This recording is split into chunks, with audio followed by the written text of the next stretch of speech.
नमस्कार दोस्तों, मेरा नाम है कृष्ण मुरारी और स्वागत है आप सभी का एक बार फिर से हमारे YouTube चैनल पर। नंबर सिस्टम चल रहा है और आज का टॉपिक है रूल्स ऑफ डिविजिबिलिटी यानी विभाज्यता के नियम। विभाज्यता के नियम का मतलब ये है कि कोई संख्या किससे कटेगी, ये चीज आज हम जानेंगे। तो सबसे पहले आता है 2 से विभाज्यता का नियम। ठीक है सर, 2 से विभाज्यता का नियम। 2 से विभाज्यता के नियम में क्या होता है कि किसी भी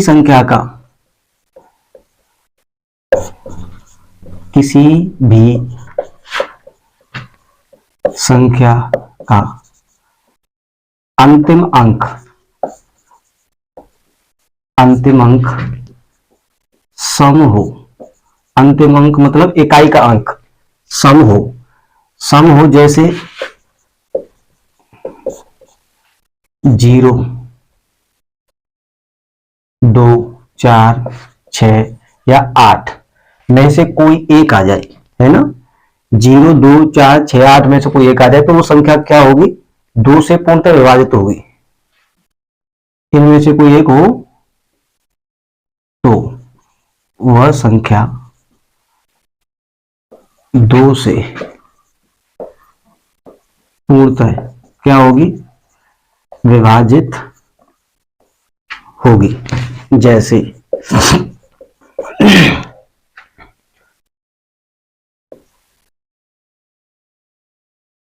ये कोई संख्या है, इकाई का अंक 8 है ना। अंतिम अंक का हमने इकाई का अंक 8 है तो 2 से ये संख्या पूरी कटेगी। ठीक है कि नहीं, ये सीधी बात बिल्कुल ये है कि अगर इकाई का अंक या अंतिम अंक सम है, 0, 2, 4, 6 या 8 में से कोई एक है तो वो संख्या क्या होगी, 2 से पूरी विभाजित हो जाएगी। अब आती है बात 4 से विभाज्यता का नियम। ठीक है सर, 4 से विभाज्यता का नियम। तो 4 से विभाज्यता के नियम में क्या होता है, अंतिम दो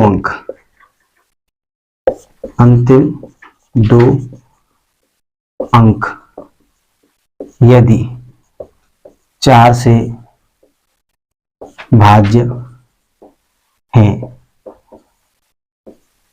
तो वह संख्या भी 4 से भाज्य होगी। आप सोच रहे हो कि 2 से डायरेक्ट 4 पर आ गए, 3 का नहीं बताया, 3 का भी आगे बताएंगे।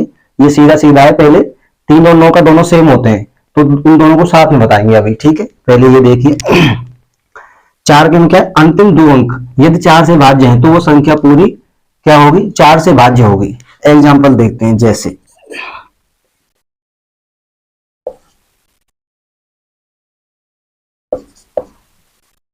ये कोई संख्या है तो अंतिम 2 अंक की बात करिए हमने, इकाई और दहाई के अंतिम 2 अंक ये हैं, 4 से भाज्य है ना, तो ये पूरी संख्या क्या होगी, 4 से विभाजित होगी। एग्जाम्पल जैसे कोई और देखते हैं हम,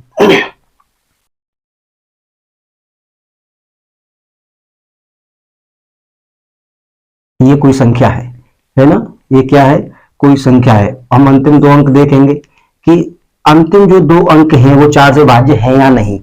तो 64 है, 64 4 से भाज्य है तो पूरी संख्या 4 से भाज्य होगी। अगर यहाँ पे कोई और संख्या आती, मैं लिख देता ये, तो ये 4 से भाज्य नहीं है तो ये पूरी संख्या भी 4 से भाज्य नहीं होगी। ठीक है सर, यहां तक लिख लीजिए, फिर आगे बढ़ते हैं। चलिए सर, अब बात आती है 8 से भाज्यता का नियम। 8 से भाज्यता का नियम, 4 में हमने देखा था कि अंतिम 2 अंक 4 से भाज्य होने चाहिए। इसमें क्या है, अंतिम 3 अंक, किसी भी संख्या के अंतिम 3 अंक 8 से भाज्य हों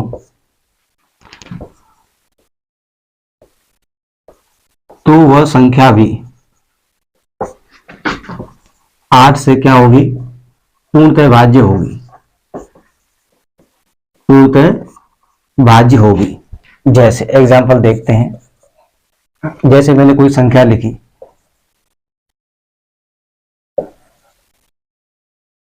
ये कोई संख्या है, तो हम क्या देखेंगे, अंतिम 3 अंक देखेंगे लास्ट के, है ना, इकाई दाई सैकड़ा, अंतिम 3 अंक है, 8 से भाज्य है कि नहीं। तो 8 एकन 8, 8 8 दूनी 16, बिल्कुल 8 से भाज्य है, तो ये संख्या भी 8 से क्या होगी, पूरी विभाजित होगी। ठीक है सर। इसी तरह अगर हम 16 की बात करें कि 16 से भाज्यता का नियम क्या होगा, है ना, तो अंतिम 3 अंक, यहां पे क्या हो जाएगा, अंतिम 4 अंक, अंतिम 4 अंक किससे, 16 से भाज्य होने चाहिए, 16 से भाज्य होने चाहिए, तो वो संख्या क्या होगी, 16 से विभाजित हो जाएगी। अगर अंत के 4 अंक 16 से भाज्य होंगे तो वो पूरी संख्या भी 16 से भाज्य हो जाएगी। ठीक है सर। अब बात आती है 3 की। अब देखते हैं 3 की। 3 से भाज्यता का नियम देखते हैं। ठीक है सर। 3 से देखिए इसका एक एग्जांपल देख लीजिए आप।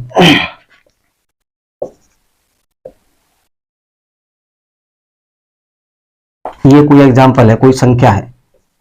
ठीक है सर। तो हमें क्या देखना है, अंतिम 4 अंक देखने, 1 2 3 4, 16 से भाज्य है कि नहीं, तो ये 16 कन 16 16 दूनी 32, बिल्कुल 16 से भाज्य, तो ये पूरी संख्या 16 से भाज्य होगी। ठीक है सर, इस तरह। अब चलिए 3 से भाज्यता के नियम में क्या होता है, यदि संख्या के अंकों का योग, यदि संख्या के अंकों का योग 3 से भाज्य हो, 3 से भाज्य है, तो वह संख्या भी 3 से विभाजित होगी। 3 से क्या होगी, विभाजित होगी। एग्जाम्पल देखते हैं, जैसे मैंने कोई संख्या लिखी यहां पे,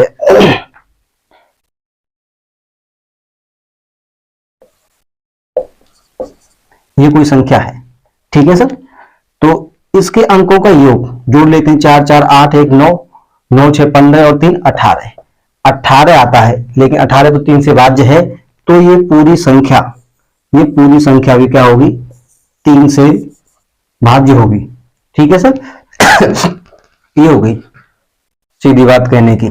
चलिए अब देखते हैं 9 से, 9 का बिल्कुल सेम है, 9 से भाज्यता का नियम।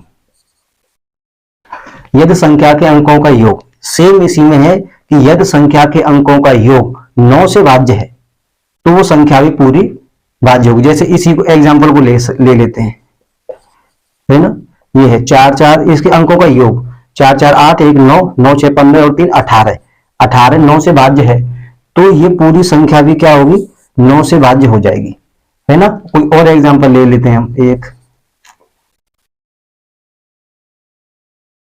ये कोई संख्या है। ठीक है, इसके अंकों का योग देखते हैं, अगर वो 9 से विभाजित होगा तो संख्या भी 9 से विभाजित होगी, अगर 9 से विभाजित नहीं होगा तो ये संख्या 9 से विभाजित नहीं होगी। जैसे 1 3 4 और 4 8, 8 और 6 14, 14 14 और 9 23, 23 2 25, 25 और 5 30, लेकिन 30 तो 9 से विभाजित नहीं है। अगर यहां पे हम कर देते 2, है ना, तो ये संख्या शायद 9 से विभाजित हो जाती है। जैसे 2 2 4, 9 4 13, 13 6 19 और 4 23, 23 और 3 26 और 1 27, 27 9 से विभाजित है, 9 3 27, तो ये पूरी संख्या 9 से विभाजित हो जाएगी। बात समझ में आ गई। इसी तरह अगर हम 3 से देखें तो 27 भी 3 से करता है, तो ये संख्या 3 से विभाजित होगी। इस तरह से है बिल्कुल। ठीक है सर। यहां तक लिख लीजिए, फिर आगे बढ़ते हैं बहुत जल्दी से। चलिए सर, अब चलते हैं 5 की ओर। 5 से भाज्यता का नियम। 5 से भाज्यता का नियम बिल्कुल सिंपल है। यदि इकाई अंक या अंतिम अंक, इकाई अंक या अंतिम अंक एक ही बात है, अंतिम अंक क्या हो, 0 0 या 5 हो बस। अगर किसी संख्या का अंतिम अंक जीरो हो या 5 हो, वो संख्या 5 से पूरी विभाजित होगी। एग्जाम्पल के लिए देख लेते हैं। कुछ भी लिख दो, जीरो है तो भी ये 5 से विभाजित होगी। अगर मैं यहां 5 लिख दूं तो भी ये 5 से विभाजित होगी। इसके अलावा कुछ और आएगा तो ये 5 से पूरी विभाजित नहीं होगी। ठीक है सर। अब बात आती है 6 से विभाज्यता का नियम। 6 से विभाज्यता के नियम में क्या है, यदि संख्या 2 और 3 से 2 और 3 से विभाजित हो, यदि संख्या 2 और 3 से विभाजित हो तो वह 6 से भी विभाजित होगी। 6 से ही विभाजित होगी। एग्जाम्पल के लिए देखते हैं, जैसे मैंने कहा, अब आप कहोगे कि सर 2 से और 3 से देखेंगे तो ऐसे तो बहुत टाइम लग जाएगा। नहीं सर, बिल्कुल नहीं लगेगा। हमें पता है कि 2 से विभाज्यता का नियम क्या है कि संख्या का अंतिम अंक सम हो। तो पहला क्राइटेरिया तो यही है कि कोई संख्या है जो हमें पूछी गई है कि 6 से विभाजित है या नहीं। तो सबसे पहले क्या देख रहे हैं कि संख्या सम है क्या, सम है या नहीं। सम होगी तभी 2 से कटेगी। जैसे मैंने ये ली संख्या, तो सम में 2 से कटेगी तो हमें पक्का चल गई, इसे तो देखने की जरूरत ही नहीं है ना। अब देखेंगे 3 से, तो 3 में क्या करना, तुरंत जोड़ दो। 4 4 8 और 10 2 12 है। 12 3 से कटती है, बिल्कुल 6 से विभाजित होगी ये संख्या। सिंपल है, बिल्कुल कोई दिक्कत ही नहीं है। अगर यहाँ में 5 लिख देता, 3 लिख देता 4 की जगह, तो ये संख्या 2 से ही नहीं कट रही तो 6 से कहां से कटेगी। बहुत सिंपल है ना। तो बिल्कुल सेकंडों का खेल है, इसमें कोई ऐसी बात है नहीं कि दिक्कत आने वाली। ठीक है सर। अब बात आती है साथ, कोई और एग्जांपल हम ले लेते हैं यहाँ पे एक और, जैसे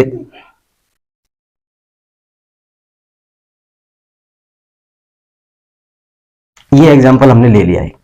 ठीक है, तो 2 से तो हमने तुरंत देख लिया कि ये संख्या 6 है, यानी सम है, 2 से कटेगी। तो 2 से तो चेक करने की जरूरत ही नहीं है। अब देखनी है हमें 3 से कि 3 से कट रहेगी नहीं। 3 से देखने के लिए क्या, अंकों का योग। तो 6 6 12 3 15 15 4 19 20 2 22 22 3 से कटती नहीं, संख्या 6 से नहीं कटेगी, बात खत्म। ठीक है, समझ गए सब। चलिए आगे बढ़ते हैं। 7 से बाध्यता का नियम। 7 से बाध्यता का नियम। 7 से बाध्यता के नियम में क्या है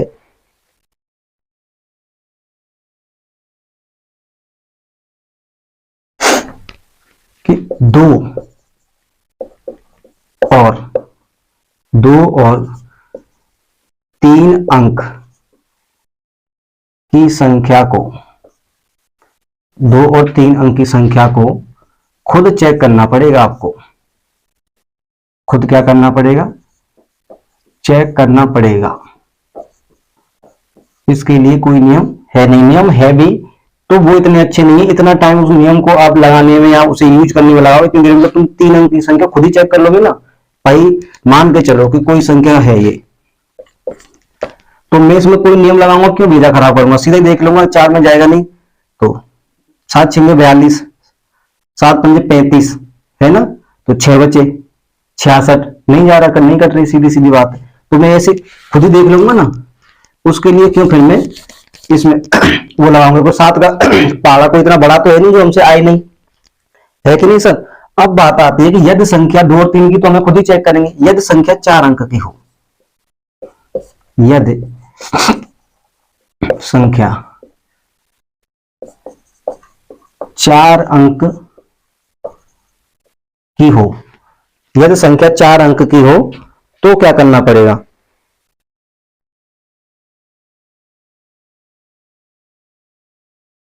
देखिए एग्जांपल लेते हैं, जैसे मैंने कहा 7217। ठीक है सर, ये कोई संख्या, अब ये 4 अंक की संख्या है। चाहो तो आप डायरेक्ट भी इसे देख सकते हो, 7 1 7 7 1 की 7 1 7 से कट रही है, बिल्कुल सीधी बात है। लेकिन इसके लिए नियम क्या है कि अंत के 3 अंक जो लास्ट वाले 3 डिजिट हैं, इनको छोड़, इनको एक उसमें ले लो, है ना। अब अंत के 3 अंक में से आगे जो बचा 1 अंक है उसे इनमें से घटा दो, इनमें से घटा दो। तो क्या करेंगे, अंत के 217 है, आगे का बच रहा है 7, माइनस कर दो, बराबर कितना आएगा 210। 210 किस 7 से कट रही है ना, 7 से कट रही तो ये पूरी संख्या भी 7 से कटेगी। लेकिन जब 4 अंक की और ऐसी सिंपल हमें कोई संख्या दिखेगी तो इतना भी आपकी मर्जी है तो करिए, नहीं मर्जी है तो मत करिए, डायरेक्ट चेक कर लीजिए, तब भी कोई दिक्कत नहीं, बल्कि डायरेक्ट आप और जल्दी देख सकते हैं, है ना। वैसे मैं आपको बता दूं कि 7 से विभाज्यता के इसके अलावा भी एक दो नियम है, लेकिन क्योंकि मुझे ये अच्छा लगता है इसलिए मैं आपको बता रहा हूं, और ये सिंपल भी है, जैसे आप आगे देखेंगे तो आपको समझ में आएगा, बहुत आसान है। ठीक है, यहां तक बिल्कुल क्लियर है। चलिए यहां तक लिख लीजिए, फिर आगे बढ़ते हैं। चलिए सर, यह तो संख्या 4 अंक की बात चल रही थी, तो इसमें एक और एग्जांपल देखेंगे, एक और एग्जांपल साथ में देखेंगे। जैसे ये है ना, तो मैंने क्या कहा था, आप डायरेक्ट भी चेक कर सकते हैं कि 7 एकम 7 है ना, तो बचा 1, 13 हो गए, फिर 7 एकम 7, फिर कितने बचेंगे,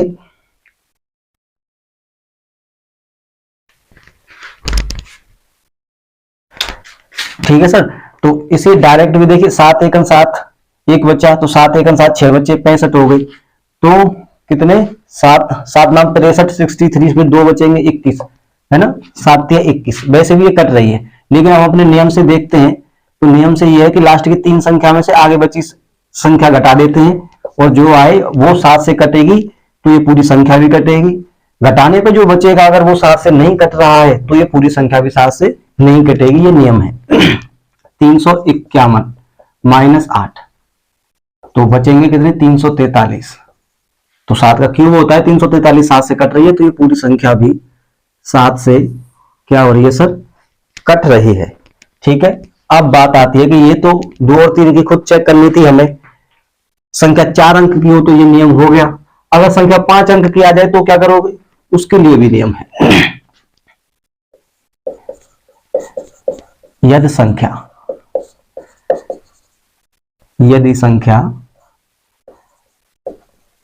5 अंक की हो, ठीक है सर, यदि संख्या 5 अंक की हो तो क्या करेंगे, जैसे एग्जांपल लेते हैं हम यहां पर,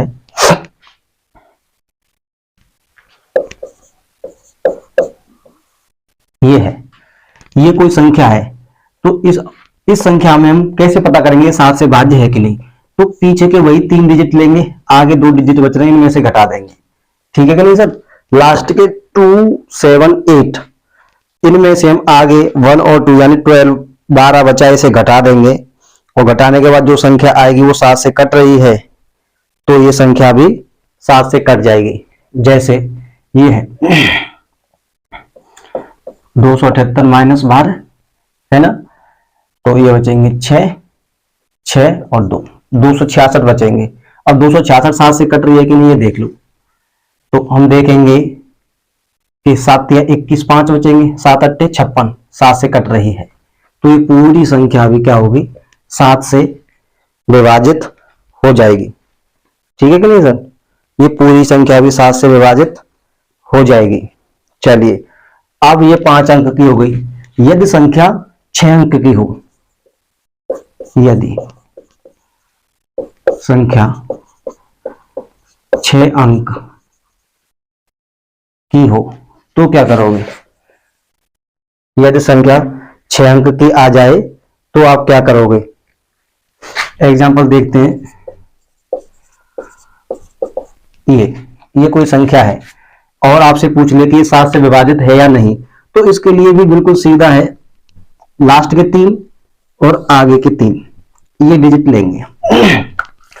अब पहले क्या था कि पीछे वाले में से आगे जो बचता था उसे हम घटाते थे, है ना सर, लेकिन अब बात सीधी सीधी ये है कि जो बड़ा हो उसमें से छोटे को घटा दो, जैसे आगे वाली संख्या 3 बड़ी है पीछे की 3 छोटी है, तो बड़े में से छोटे को घटा दो, घटाने के बाद जो बचेगा और वो 7 से कटता है तो पूरी संख्या भी 7 से कट जाएगी सर। जैसे 356 माइनस 251 है ना, 251, तो घटा लीजिए सर, यहां बचेंगे 5 और ये 0 और 1, 105 आया, और हमें पता है 15 7 105, 7 से 105 कट रही है, तो ये पूरी संख्या यहां से लेकर यहां तक 7 से विभाजित होगी और पूर्णतः विभाजित होगी। ये चीज आप अच्छे से समझ लीजिए। ठीक है सर, यहाँ पे क्या करना है, लास्ट के 3 डिजिट अगर संख्या 6 अंक की हो तो फिर जब 6 अंक की है तो 3 डिजिट हमने पीछे से ले लिए, तो 3 डिजिट आगे भी बचेंगे, है ना। अब ये नहीं है कि पीछे में से ही घटाना है, इस वाली में से घटाना नहीं। अगर ये वाली बड़ी है तो आगे वाले को इसमें से घटा दो, है ना। अगर आगे वाली बड़ी है तो पीछे वाली संख्या को आगे वाली संख्या में से घटा दीजिए, घटा के जो बचे उसमें 7 का भाग दे दीजिए। भाग जाता है पूरा तो 7 से कटेगी, पूरा भाग नहीं जाता है तो 7 से बिल्कुल नहीं कटेगी, साफ बात है। ठीक है सर। अच्छा, अगर बात आ जाए कि संख्या इससे बड़ी आ जाए, है ना, यदि संख्या 8 अंक की हो, तब भी देखते हैं। यदि संख्या 8 अंक, यदि संख्या 8 अंक की हो तो क्या करेंगे, उसके लिए भी इलाज है ना। एग्जाम्पल है, ये है। ठीक है सर, ये कोई संख्या है, एग्जाम्पल है एक, तो इसमें हम क्या करेंगे, इसमें भी वही प्रक्रिया है, ऐसे पीछे से 3 के क्या बनाएंगे, पेयर।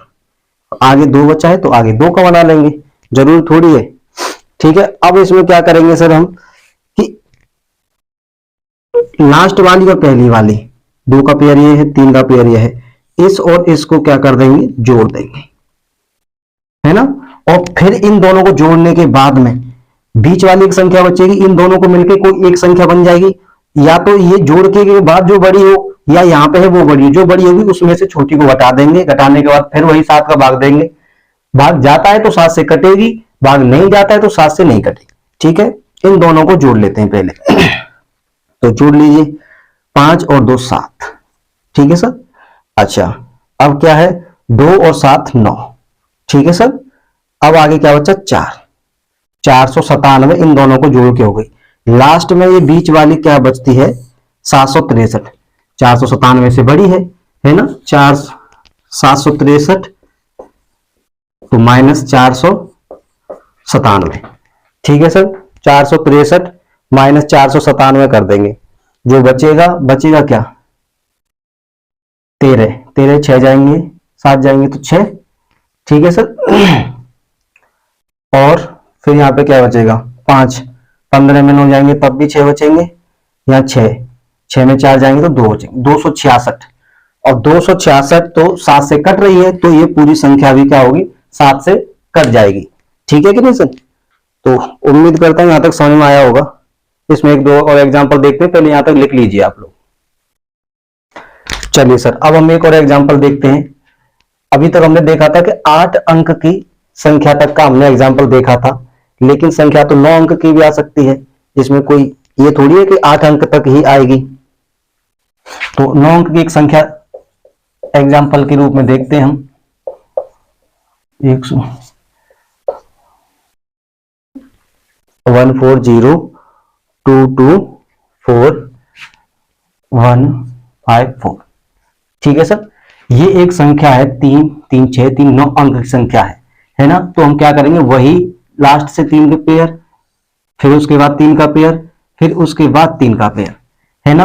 अब क्या करते हैं, एक छोड़ के एक को जोड़ लेते हैं, यानी कि ये ली है तो हमने दूसरी छोड़ देंगे, तीसरी जुड़ जाएगी, किससे, पहली से। इसको और इसको क्या कर देंगे, जोड़ देंगे, है ना। जोड़ने के बाद जो संख्या बड़ी होगी, चाहे तो इन दोनों को जोड़ के हो सकता है ये छोटी रह जाए, बीच वाली संख्या बड़ी हो सकती है। इन दोनों को जोड़ने के बाद ये दोनों से जो मिलकर एक संख्या बनेगी वो बड़ी हो सकती है, ये छोटी रह सकती है। सीधा मतलब ये है, जोड़ने के बाद जो संख्या बड़ी हो, बड़ी में से छोटी घटा देनी है, घटा के 7 का भाग, सीधा आंसर। ठीक है सर। तो जोड़ दीजिए इन दोनों को, ये हो जाएगा आपका 4। ठीक है सर, 5 और 4 9 और 294, 224 छोटी है, माइनस 224, बीच वाला हमने यहां ले लिया, घटा देते हैं। ठीक है, 0। ठीक है, 4 से 4 जाएंगे 0, अब 9 में 2 जाएंगे 7 बचेंगे। ठीक है सर, और 2 में 2 जाएंगे तो कुछ नहीं बचेगा। अब आ गया 70, 70 में 7 का भाग देंगे तो 10 बार जाएगा, 7 यानी कि 70 7 से कटती है तो ये पूरी संख्या क्या होगी, 7 से विभाजित होगी, 7 से कट जाएगी। ठीक है सर। अगर संख्या इतनी, इससे बड़ी आपके किसी भी एग्जाम में संख्या आएगी नहीं, है ना सर। फिर भी ऐसी कोई बात नहीं है कि मान के चलो संख्या आपकी कोई 11 अंक की भी आ जाती है ना, 11 अंक की संख्या कोई आ जाती है, जैसे 1 2 3 4 5 6 7 8 9 10 11। ठीक है सर। तो वही 3 3 के पेयर हैं, वही 3 3 के पेयर हैं, है ना। इनमें क्या करेंगे आप कि पहला दूसरा छोड़ के तीसरा जोड़ना है। ठीक है सर। अब यहां से दूसरा लेंगे तो तीसरा छोड़ के चौथा जोड़ना है, 4 पेयर बन गए। इन दोनों को प्लस कर लेंगे, इन दोनों को प्लस कर लेंगे, इन दोनों को प्लस करके और इन दोनों को प्लस करके जो बड़ी होगी उसमें से छोटी को घटा देंगे और 7 का भाग देंगे। जाता है तो पूरी संख्या 7 से कटेगी। इससे बड़ी संख्या मेरी 100% गारंटी है किसी एग्जाम में आएगी नहीं, 7 से बाध्यता का नियम पूछने के लिए। ठीक है नहीं कि 7 से विभाजित है या नहीं, इससे बड़ी संख्या नहीं आ सकती। ठीक है सर। अब आगे बढ़ते हैं, यहां तक लिख लीजिए। चलिए सर, अब बात आती है, देखिए 2 का हो गया, 3 4 5 6 7 8 9 का भी हो गया, 10 का। 10 के में तो आपको कोई पूछने की जरूरत ही नहीं है कि कितनी भी बड़ी कैसी भी संख्या हो, उस संख्या के अंत में एक जीरो या एक से अधिक कितनी भी जीरो आ जाए वो 10 से विभाजित होगी। सीधी सीधी बात है, आप भी जानते हो, बहुत नॉर्मल बात है ये। ठीक है। अब बात आती है 11 से, कि 11 से विभाज्यता का नियम क्या होता है सर। ठीक है। 11 से विभाज्यता के नियम में है एकांतर अंकों का योग समान हो या 11 का क्या हो सर, गुणज हो। 11 का गुणज हो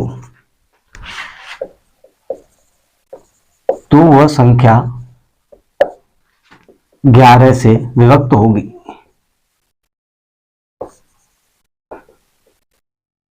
ठीक है सर। एग्जाम्पल देखते हैं। ये है कोई संख्या, हमने कहा एकांतर अंकों, एक अंतर मतलब एक का अंतर, एक के अंतर पे संख्याओं को जोड़ना है ना। जैसे 6 और 8, 0 और 3, है ना। तो 6 और 8 को जोड़ेंगे, 6 + 8 ये हो गए 14। अब इधर देखना है 0 और 3, 0 + 3 मतलब 3 हो गए। ठीक है कि नहीं सर, 3। अब इनको देखेंगे एकांतर अंकों का योग। हमने कहा कि 11 का गुणज हो, है ना, या 11 से या समान हो या 11 का गुणज हो। जब इनमें देखेंगे अंतर, यानी कि घटाएंगे यहां से, ये तो 14 और 3 हुआ, तो 14 में 3 को घटाएंगे तो कितना आएगा, 11। 11 का गुणज है, 11 से एक बार जाएगा तो ये संख्या 11 से विभाजित होगी। ठीक है सर, बात समझ में आ रही है। ठीक है सर। तो 14 में से अगर 3 घटाएंगे तो 11 बचेगा, तो ये संख्या 11 से भाज्य होगी। एक और एग्जांपल देखते हैं, 36 41, है ना। 4 और 3 7 हो गई, और 6 और 1 ये भी 7 हो गए, तो समान है। 7 से 7 जाएंगे, 0 कुछ नहीं बचेगा। हमने पहले का एकांतर अंकों का योग या तो समान हो या 11 का गुणज हो, या 11 हो या 11 का गुणज 22 33 44 55 कुछ भी हो, है ना। तो वो संख्या 11 से विभाजित हो गई। इसका समान आया है 7 और 7, घटाने पे 0 कुछ नहीं आएगा, तो ये संख्या भी क्या होगी, 11 से विभाजित हो गई। ठीक है सर। देखिए जैसे एक एग्जांपल और देखते हैं हम। ये है कोई संख्या, तो एकांतर अंकों का योग देखना है, 9 और 6, 8 और 6। ठीक है, इनको जोड़ लो, 9 और 6 15। ठीक है सर, 15 और 8 23, हाँ 23, 23 और 6 ये हो गए 29। ठीक है, अब ये देखना 2 और 1 3 और 4 ये हो गए 7। ठीक है सर। अच्छा 29 में से 7 घटाएंगे तो क्या आएगा 22, जो कि क्या है 11 का गुणज है। ठीक है, यानी कि 11 का भाग इसमें जाएगा, 11 का गुणज है, तो ये संख्या 11 से क्या होगी पूरी पूरी विभाजित हो जाएगी। ठीक है सर, चलिए लिख लीजिए यहां तक, फिर आगे बढ़ते हैं। चलिए सर, अब 11 से भाज्यता के नियम हो गई है ना 12 की। 12 से बात करें हम तो जो संख्या 3 से कटेगी, 4 से कटेगी, वो 12 से भी कटेगी। ठीक है, 13 और 14, 13 का आपको कोई भाज्यता का नियम याद करने की जरूरत नहीं है। 14 का जो 2 से कटेगी और 7 से कटेगी वो 14 से भी कटेगी। 15 का जो 3 से कटेगी और 5 से कटेगी वो 15 से भी कटेगी।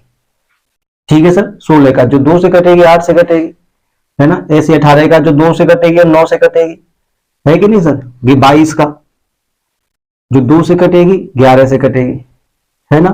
24 का जो 2 से और 12 से कट जाए, है कि नहीं सर। तो इसी तरह से जैसे 28 का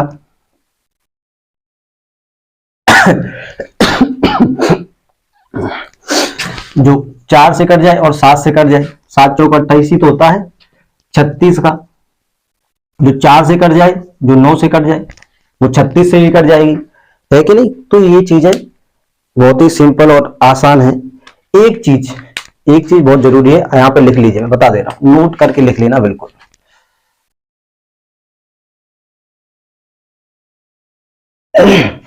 ठीक है सर, नोट करके लिख लेना।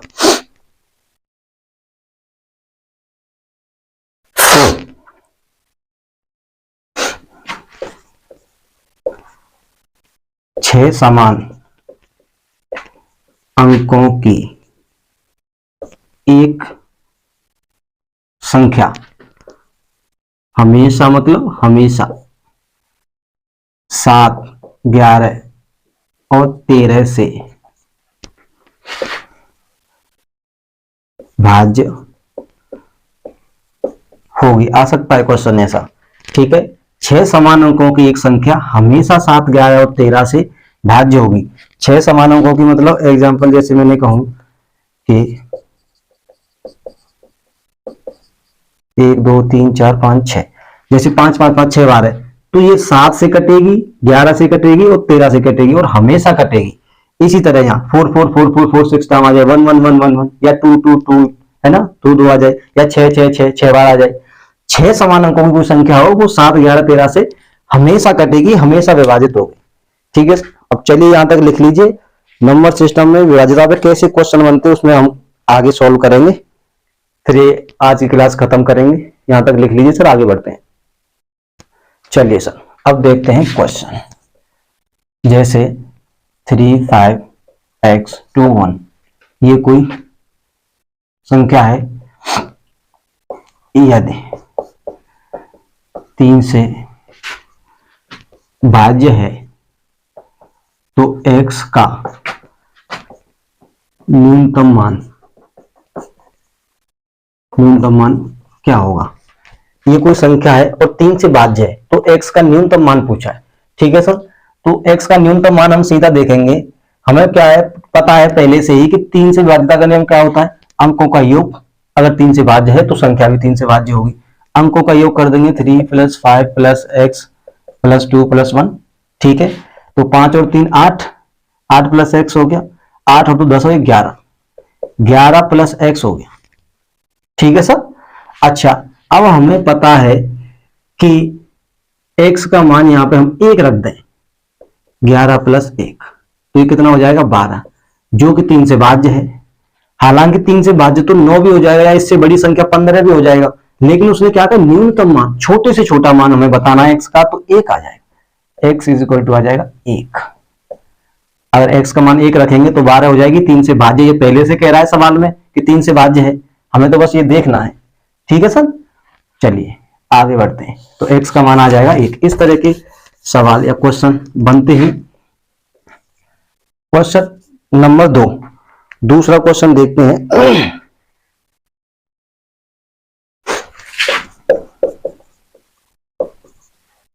ये कह रहा है सवाल में कि यदि 9 से भाज्य है, यदि 9 से क्या है, भाज्य हो, भाज्य है, 9 से भाज्य है, तो यदि 9 से भाज्य है तो x का न्यूनतम मान है ना, x का न्यूनतम मान बताओ।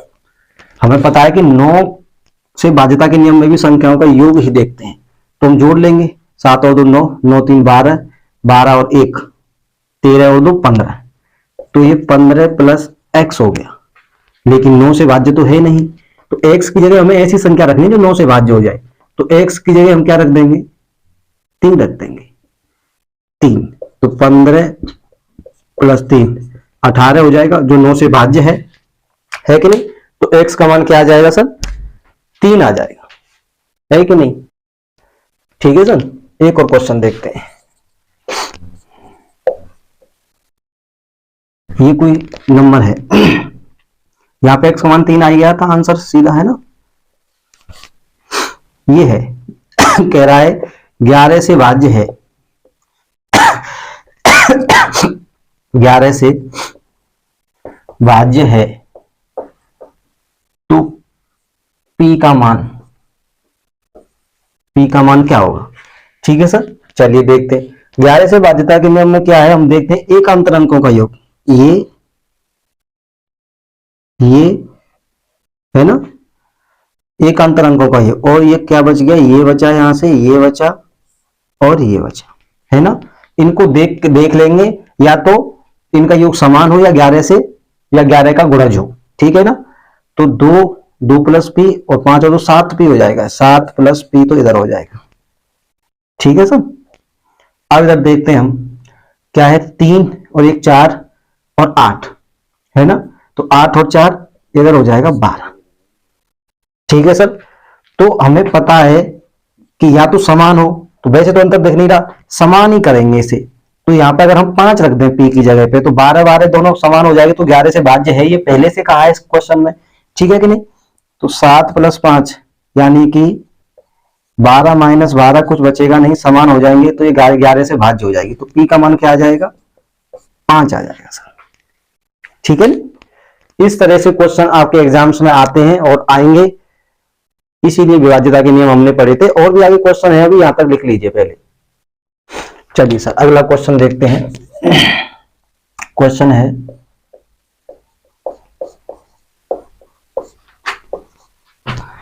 ये 8 से भाज्य है, तो या x कर देते हैं, x का मान क्या होगा। ऑप्शन भी दिए हैं, ए 1 है, बी 2 है ना, सी 3 है, और डी ऑप्शन 6 है। ठीक है सर, क्योंकि हमें पता है कि 8 से भाज्यता के नियम में क्या होता है, लास्ट की 3 संख्याओं को देखते हैं कि लास्ट के 3 डिजिट अगर 8 से कट रहे हैं या भाग जा रहा है तो पूरी संख्या में भी जाएगा, है ना, और उसने पहले ही कहा कि 8 से भाज्य है, तो यहां पे देखते हैं हम लास्ट के 3 ही देखेंगे ना, पूरा क्यों देखेंगे। 6 1 रख के देखते हैं पहले, 8 से कट रहा है कि नहीं, है ना। तो 8 8 2 7 56 है ना, कितने बचेंगे, 7 क्यों बचेंगे, 8 2 7 56, 5 बचेंगे, 52 नहीं कट रही है ना, तो ये हटा दो यहां से। अब 2 रख के देखते हैं, 8 2 7 56, फिर कितने बच रहे हैं सर, 56, 6 बच रहे हैं, 62 आ रही है, 62 भी नहीं कट रही है ना। अब देखते हैं 3 यहां रख के देखते हैं हम, तो 8 2 7 56 हो गई, फिर कितने बचेंगे, 7 है ना, 8 2 7 56, 4 और 3 7 बचेंगे, 72, तो 8 नाम 72, यानी कि कितनी बार ये पूरा कट जाएगा, है कि नहीं, ये 8 से पूरा कट जाएगा, तो सी उत्तर हमारा, सी ऑप्शन बिल्कुल सही हो जाएगा, करेक्ट। ठीक है कि नहीं, इस तरह से क्वेश्चंस आते हैं। चलिए सर, देखिए एक क्वेश्चन है, निम्न में से कौन सी संख्या 7 से भाज्य है ना, ये ऑप्शन है, 7 से भाज्य पूछा है, ये ऑप्शन है। ठीक है, तो ये देखेंगे हम कि 623 और 623 है ना, 2 पेयर बना लिए, घटाएंगे 0 आएगा, ये 7 से भाज्य होगी, है ना। अब इसे देखेंगे 812 और 432, ठीक है सर। 812 432 यानी कि 812 माइनस 432 380, 7 से नहीं कटेगी, ये संख्या नहीं कटेगी, है ना, ये नहीं कटेगी। अच्छा 164 है ना, 164 इसमें से 29 घटाओ तो 164 में से 29 135, ये भी नहीं कटेगी, है ना। अब है 934, 934 में 31 घटाओ तो ये आएगा 903, 7 से काटेंगे 7 एकन 7 और 7 दूनी 14 और 7 नाम 63, ये कट जाएगी, ये इससे कट जाएगी, यानी कि ये 2। तो ऑप्शन कौन सा, एक तो पहला सही है, पहली कट रही है, और डी सही है। यहां देखिए केवल सी नहीं है ना, ए और बी नहीं है, ए और डी है, तीसरा ऑप्शन हमारा सही हो जाएगा, सभी तो है ही नहीं, है ना। इस तरह से सर क्वेश्चन आपके एग्जाम्स में आते हैं या आएंगे। तो चलिए यहां तक लिख लीजिए, एक दो क्वेश्चन और कराते हैं, फिर आज की क्लास यहीं खत्म करेंगे, लिख लीजिए। चलिए सर एक क्वेश्चन और देखते हैं आगे। क्वेश्चन है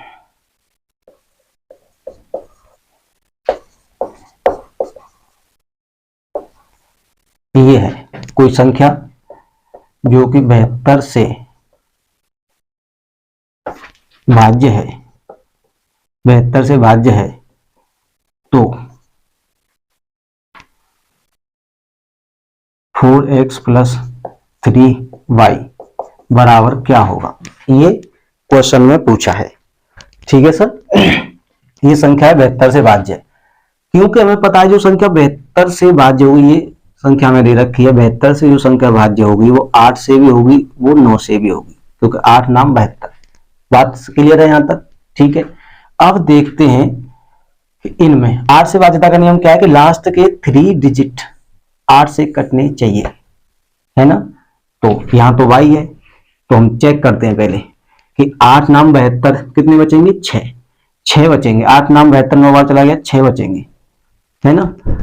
अब 6 तो यहां बचे, y की जगह पे क्या रखें कि 8 का भाग चला जाए, तो y की जगह पे हम रख देंगे 4, तो हो जाएगा 64, तो 8 अट्ठे 64, ये पूरी विभाजित हो जाएगी। तो y की तो वैल्यू हमें पता चल गई कि ये यहां से 4 आ जाएगी। बात समझ में आ गई कि नहीं, क्लियर है भाई। 3 अंक हम देखेंगे 8 से भाग जा रहा है कि नहीं, तो यहां तक तो जा रहा है, बच रहा है 6, और अगर y की जगह हम 4 रख देंगे तो 64 हो जाएगा, है ना। तो ये 8 से विभाजित ये पूरी संख्या हो जाएगी, तो y इज इक्वल टू आ गया 4, ठीक है सर। अब देखते हैं 9 का, कि 9 से भाज्यता का नियम क्या है, अंकों का योग, y का हमें यहां से मिल ही चुका है, चलिए यहां लिख लेते हैं x 3 6 7 8 और y का मिल गया हमें 4। इन सबको जोड़ देंगे, जोड़ के अगर 9 से विभाजित है तो हो जाएगी, ठीक है ना। तो इसे जोड़ते हैं हम 9 8 17 17 5 22 और 3 22 22 और 3 25 और 6 31 31 7 38 38 और 8 46 और 4 50, ठीक है सर, 50 हो गई। अब 50 में तो 9 का भाग जाता नहीं है, तो हमें x की जगह पे क्या लेना पड़ेगा, ये होगी 50 प्लस x, तो x की जगह पे 4 ले लेंगे, क्योंकि 9 6 54 है ना। x इज इक्वल टू हम यहाँ पे 4 ले लें तो यहाँ पे हो जाएगा 54, जो कि 9 से भाज्य है, तो हमें x का भी मान मिल गया क्या, 4, y का हमें मिल गया क्या, 4, दोनों का 4 मिल गया। क्वेश्चन में पूछा हमसे 4x प्लस 3y, है ना। अब ये पूरी संख्या यहाँ भी 4 हो गया, यहाँ तो 4 आ गया, y का ये 72 से भाज्य है, तो पूछा 4x प्लस 3y, तो 4x प्लस 3y के लिए क्या करेंगे कि 4 तो यहाँ है ही, है ना, x का मान आया है 4 प्लस 3 यहाँ पहले से है, y का मान आया है 4, इसको सॉल्व कर देंगे, 4 चौक 16 प्लस 3 चौक 12, ठीक है, ये हो गया। अब 12 और 16 कितने हो गया, 28, ये हो गया आपका आंसर, ठीक है सर, ये आंसर हो गया। इस तरह से सवाल क्वेश्चन आपके उसमें आते हैं, क्योंकि मैं समझा रहा हूं तो समय लग रहा है, जैसे आप खुद सोल्व करेंगे तो इतना टाइम नहीं लगेगा, बहुत जल्दी है, इजी और आसान है, कोई दिक्कत ही नहीं।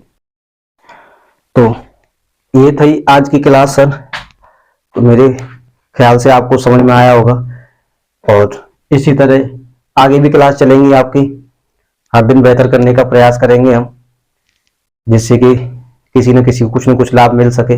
वीडियो आपको पसंद आई है तो वीडियो को लाइक करना, शेयर करना, पहली बार चैनल पर पधारे हैं तो सब्सक्राइब भी करना, और वीडियो को पूरा देखने के लिए आपका बहुत बहुत धन्यवाद। जय हिंद, नमस्कार दोस्तों।